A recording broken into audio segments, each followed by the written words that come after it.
વિદ્યાર્થી મિત્રો સ્વાધ્યાય 7.5નો આપણે 8મો અને 9મો બે દાખલા જોઈશું. મેં રકમ લખી દીધેલી છે.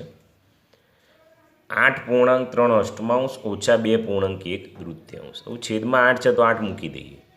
આ બંનેનો ગુણાકાર એટલે 88 64, એમાં 3 ઉમેરો 64 65 66 67 ઓછા અહીં 2 તો છે જ છેદમાં 2 દુ 4 અને 1 ઉમેરો એટલે 5. ઓકે, 8 અને 2નો લસા લેવાનો છે. તો 2 ચોક 8, 2 એકા 2, 2 દુ 4 1, 2 એકા 2 1, 2 દુ 4 દુ 8. તો લસા કેટલો આવ્યો? 8 આવ્યો. ઓકે, અહીં 8 છે તે તો એમને મૂકી દઈએ આપણે. 5/2. 2 છે અને 8 લાવવાના છે તો 4 વડે ગુણો તો 67/8 ઓછા 2 ચોક 8, 5 ચોક 20.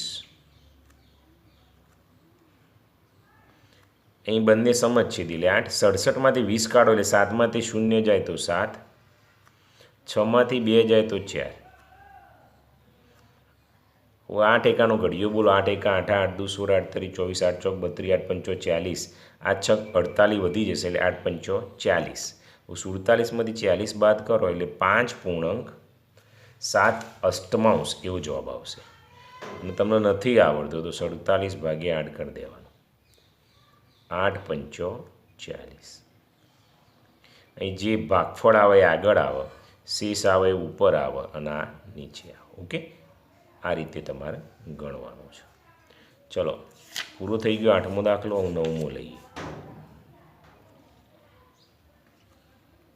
અહીં 4 છે તો 4 લખી દઈએ.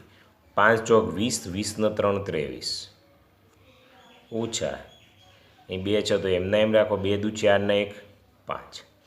4 અને 2નો લસા આપણને ખ્યાલ છે 4 જ આવો, પણ તમને બતાવી દઉં. 2 દુ 4, 2 એકા 2, 2 1 1, 2 દુ 4.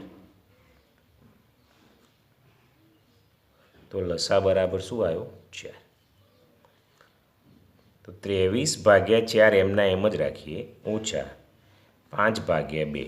તો 2 દુ 4 થશે. તો 23/4 ઓછા એ 2 દુ 4 અને 5 દુ 10.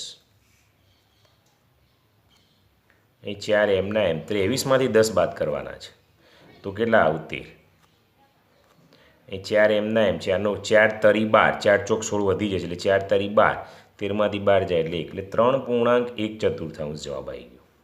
આવું ના આવડે તો ભાગાકાર કરી દેવાના. 13/4, 4 તરી 12, 4 ચોક 16 વધી જશે એટલે 3 આવે ભાગફળ એ આગળ મૂકવાનું. એ શેષ આવે એ ઉપર આવે. જેના વડે ભાગાકાર કરીએ એ છેદમાં આવે. બરાબર છે. અહીં તમારો સ્વાધ્યાય છે વિદ્યાર્થી મિત્રો પૂરો થાય છે. કેવો લાગ્યો કોમેન્ટ અવશ્ય કરજો.